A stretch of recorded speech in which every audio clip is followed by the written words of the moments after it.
Northern New York State, just hours from the big city, home to dozens of lakes that are wonderful bass fisheries. In the heat of summer, one of my favorite techniques for catching fish is on topwater lures. Today, we'll show you how to get bass to eat on top all day long.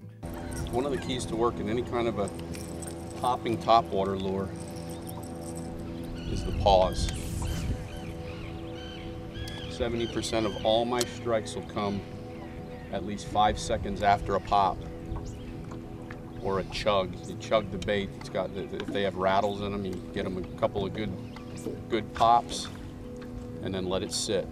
Those bass will come up underneath those baits and they'll sit and stare at them. And sometimes they'll stare at them for several yards before they decide, oh, it's getting away, I'm going to grab it. So don't move them too quickly. Ah, see him? Come on. Got it. That was cool.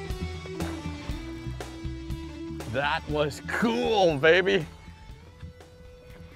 When I'm topwater fishing, Average size green fish. I'm going to try to avoid setting the hook on sight.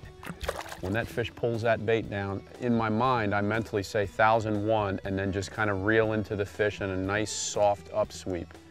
I've too many times set the hook on a topwater bass and the treble hooks are flying objects coming back at the boat. When I teach people how to topwater fish, I just try to tell them, don't get too excited. Now, that's just ridiculous because it's exciting. It's the most exciting way to catch bass.